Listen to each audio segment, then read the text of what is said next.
नमस्कार, मैं हूं पवन त्यागी। पंजाब के बिगड़ते हालातों को देखते हुए आपको बता दें कि हरियाणा चंडीगढ़ की जो कोर्ट है, हाई कोर्ट, उसने एक तल्ख टिप्पणी की है और तल्ख टिप्पणी करते हुए कहा है कि पंजाब में लॉ एंड ऑर्डर की स्थिति दिन पे दिन बिगड़ती जा रही है, पुलिस मूकदर्शक बनी हुई है। और उन्होंने बाकायदा एक मामले की सुनवाई करते हुए पुलिस को यह आदेश दिया कि वो लोगों की सुरक्षा में विशेष ध्यान दे।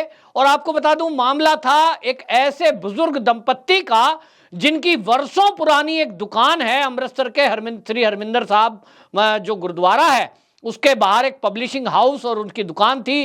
वो सिख धर्म से जुड़ी हुई धार्मिक पुस्तकों को विक्रेत करते थे, प्रिंट भी करते थे, लेकिन उनका आरोप है कि उनको कुछ कट्टरपंथी सोच के लोगों ने ये कहा कि अब आप इस तरह की कोई पुस्तक प्रिंट नहीं कर सकते, ये जो है अपमान है। और ये उनको कहा गया कि ये बेअदबी में आएगा अगर आपको ऐसा किया गया, तो वो उनकी दुकान को बंद करा दिया गया। और वो कहते हैं कि बरसों पुरानी दुकान, दंपत्ति की उम्र 70 साल 71 साल इस तरह की एज है। वो कहते हैं हम धरने पे बैठ गए कि भाई ये जो अन्याय हो रहा है हमारे खिलाफ, क्योंकि हम तो केवल अपनी तरफ से कुछ नहीं कर रहे, जो पहले से पुस्तकें छपी हुई हैं केवल उन्हीं धार्मिक ग्रंथों को एज इट इज एक एक शब्द वैसा ही छाप रहे हैं।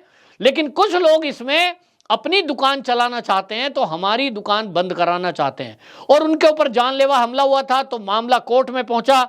और इस मामले को लेकर के पंजाब हरियाणा की जो हाई कोर्ट है उसमें जब सुनवाई हुई, तो हाई कोर्ट के जो जज साहब हैं उन्होंने टिप्पणी की और उन्होंने कहा कुछ लोग संघों और समूह की ओर से कानून को अपने हाथ में लेने की ओर ये घटनाएं देखने को मिली हैं और इसमें पुलिस संज्ञान ले और ये जो भी इस तरह के लोग हैं उनकी जान की सुरक्षा करें। यहां हमने ये भी देखा होगा कि कुछ दिनों पहले जो कि एक सऊदी अरब से गए हुए अमृतपाल के बारे में घटना हमने देखी थी कि किस तरह से उन्होंने वारिस पंजाब दा ये एक संगठन बनाया था और उसके तहत वो युवाओं को गांव-गांव में जोड़ रहे हैं और किस तरह से जाकर के एक अपराधी को जेल के अंदर जो बंद था उसको छुड़ा के ले गए और उन्होंने जो गुरु ग्रंथ साहिब है उसको आगे रखा था पालकी को, जिसके कारण पुलिस उनको गिरफ्तार नहीं कर पाई, बल्कि पुलिस पर हमला हुआ और एक पुलिस के एसपी को 18 टांके सर में आए क्योंकि किसी ने उनका सर में कोई हथियार से वार कर दिया, जिसके कारण उनका सर फट गया था।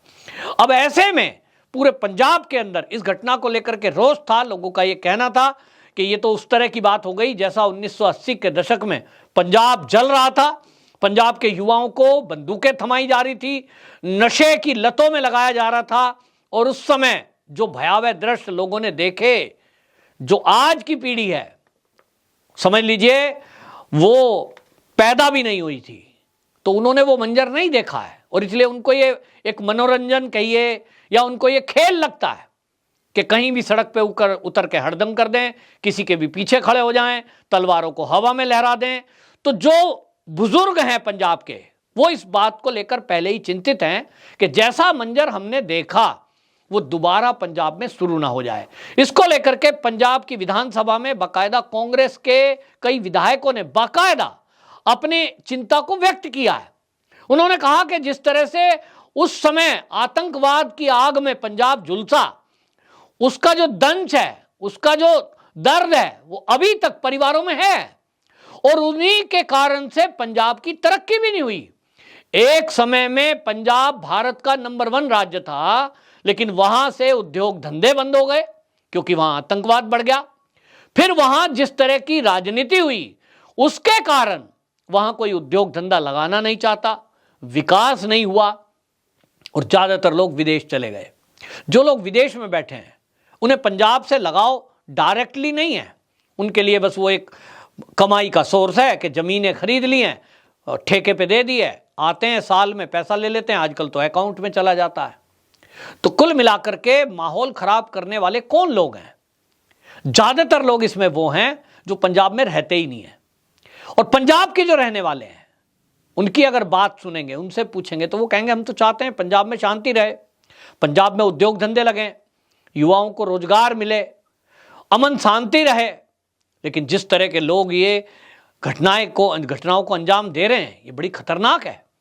अभी आप देख लीजिए, अभी हाल ही में वहां जो एक घटना सबने देखी है, आनंदपुर साहिब, वहां वार्षिक कार्यक्रम होता है और उसमें हमेशा से जो होला मोहल्ला है उसमें सब लोग शामिल होते हैं। शस्त्रों का प्रदर्शन होता है, शक्ति का प्रदर्शन होता है। जिस तरह से हम देखते हैं लोग पटे चलाते हैं, चक्री घुमाने वाली चलाते हैं, तलवारों का प्रदर्शन होता है। ये शक्ति का प्रदर्शन होता रहा है हमेशा से, मतलब सालों पुराना वो एक परंपरा है। लेकिन इस बार जो हुआ वो पहले कभी नहीं हुआ कि एक निहंग के वेश में ही बना हुआ व्यक्ति जो कि कनाडा से आया था, 25 साल का युवा प्रदीप सिंह नाम का, और वो बंदा जो है उसको तलवारों से घायल कर दिया गया। लोग तो कह रहे हैं वहीं पे वो एट द स्पॉट मर गया। लोगों ने वो वीडियो देखा है। सवाल ये कि क्यों मारा, तो उसकी मां जो है वो कहती है प्रदीप सिंह की कि ये जो है गाना बजाए जा रहे थे, जोर जोर से डीजे चल रहा था, ट्रैक्टरों पर बड़े बड़े स्पीकर रखे थे, और वो केवल ये कह रहा था कि भाई आप गुरु घर में जा रहे हो तो शांति से जाइए, शब्द कीर्तन गाते हुए जाइए, गुरुवाणी सुनते हुए जाइए। ये ढोल ढबाड़ा क्यों है, ये आधुनिक म्यूजिक क्यों चल रहा है, सड़क पे हुड़दंग क्यों मचा रहे हो। कहते हैं इसी बात को लेकर के कुछ भिड़ गए, तलवार से हमला कर दिया और मार दिया गया। अब इस बात को देखिए, ये 24 साल का प्रदीप, ये कनाडा का, उसके पास स्थायी निवास प्रमाण पत्र यानी वहां का वो निवासी भी था, और उसके बावजूद वो यहां आया था। उसकी आस्था थी कि चलिए मैं भी होला मोहल्ला में शामिल होऊंगा। हर सिख को होता है कि वो गुरुद्वारों में जाए, दर्शन करे, कीर्तन सुने, शब्द सुने, ध्यान करे। लेकिन अगर उसके साथ इस तरह का व्यवहार होगा, मान लीजिए कोई विवाद हुआ भी है, तो उस विवाद को शांति से बैठकर आप बात करें। आपको अगर धर्म के कारण से कोई शस्त्र रखने की, तलवार कृपाण रखने की अगर छूट दी है, वो तब दी गई है कि आपके ऊपर कोई विधर्मी अगर आपके ऊपर हमला करे, आपकी धर्म के ऊपर कोई बात आ जाए, उसकी रक्षा के लिए, देश की रक्षा के लिए, आत्मरक्षा के लिए। लेकिन वो किसी इस तरह के व्यक्ति को जो गुरु में आस्था रखता हो उसके ऊपर हमला करने के लिए नहीं है।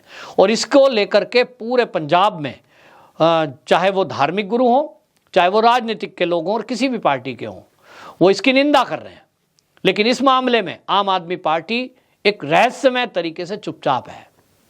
उनकी सरकार है, उन्हीं के अंडर में पुलिस है, लेकिन एक भी बात बोलने को तैयार नहीं है। तो सवाल उठ रहा है क्या जानबूझकर ये सब किया जा रहा है, पंजाब का माहौल खराब करने के लिए किया जा रहा है। अब तो कांग्रेस भी सवाल उठा रही है कि भाई आप सत्ता में हैं, आपके पास पुलिस है। दिल्ली में आपके पास पुलिस नहीं थी तो केजरीवाल जी कहते थे हमें 1 घंटे के लिए पुलिस दे दो, हम ठीक कर देंगे। अभी संजय सिंह का बयान आपने सुना होगा, हमें सीबीआई दे दो 2 घंटे के लिए, 4 घंटे के लिए, हम मोदी को जेल में डाल देंगे। मतलब इनको अगर सीबीआई मिल गई तो ये मोदी को जेल में डालने के लिए उसका उपयोग करेंगे। ये देश के अंदर लॉ एंड ऑर्डर की सिचुएशन को मेंटेन करने के लिए, इसका मतलब इनकी मंशा साफ है कि जो पुलिस है उसका भी ये उपयोग नहीं कर रहे हैं। अगर कर रहे होते तो पंजाब के हालात कब से खराब हैं, जब से आम आदमी पार्टी की सरकार आई। इसके पहले तो हमने इस तरह की घटनाएं मारकाट की सुनी ही नहीं। व्यक्तिगत लड़ाई झगड़े सब जगह होते हैं, हर प्रदेश में होते हैं, हर देश में होते हैं। पंजाब को बदनाम क्यों किया जाए। लेकिन अब पंजाब बदनाम फिर से होने लगा है, और ये किन के कारण से है। मुट्ठी भर लोग हैं, मुट्ठी भर लोग जिनका कोई अस्तित्व अब से कुछ साल पहले नहीं था।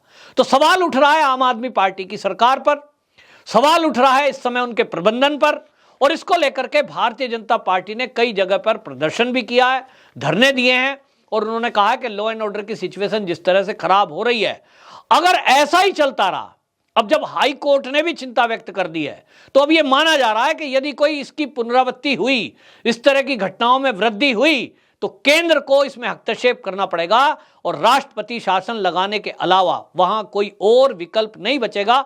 इसकी चिंता कांग्रेस के विधायकों ने भी बाकायदा पंजाब की विधानसभा में बोला है, उसमें बोला है, अकालियों ने बोला है, मजीठिया बोल रहे हैं कि यहां हमने राष्ट्रपति शासन का दौर देखा है कि जब राज्यपाल के पास सारा कुछ होता था तब क्या होता था, फिर सेना की एंट्री होती है, अर्धसैनिक बलों की एंट्री होती है, और फिर सीधी गोली चलती है। तो वो वाला मंजर देखना चाहता है क्या पंजाब। ये पंजाब के राजनीतिक दलों के नेता आम आदमी पार्टी से पूछ रहे हैं। ये भगवंत मान से क्वेश्चन पूछा जा रहा है कि आप क्यों नहीं एक्शन ले रहे। जिन्होंने पुलिस के एसपी का सर फोड़ दिया, उनको तलवार मारी है, उनको अभी तक गिरफ्तार नहीं किया गया। जो एक जेल में बंद अपराधी को छुड़ा के ले गए, उनकी वीडियो फुटेज तक भी है, एक के खिलाफ कार्रवाई नहीं की। तो पुलिस तो कमजोर नहीं है, तो क्या राजनीति के कारण से यह किया जा रहा है, या फिर देश का माहौल खराब करने के लिए देश विरोधी ताकतों की हाथ की कठपुतली आम आदमी पार्टी बन गई है? ये बड़ा सवाल है। इसका जवाब अरविंद केजरीवाल जी को देना चाहिए, इसका जवाब भगवंत मान जी को देना चाहिए कि जो अब कोर्ट ने भी टिप्पणी की है लॉ एंड ऑर्डर को लेकर, और जो भारतीय जनता पार्टी सवाल उठा रही है, जो कांग्रेस के लीडर सवाल उठा रहे हैं, जो अकाली दल के नेता सवाल उठा रहे हैं, और जो पंजाब की जनता सवाल उठा रही है कि जब से आम आदमी पार्टी की सरकार पंजाब में आई है तब से सिचुएशन दिन पर दिन खराब होती जा रही है। क्यों ना वहां राष्ट्रपति शासन लगा दिया जाए। वंदे मातरम।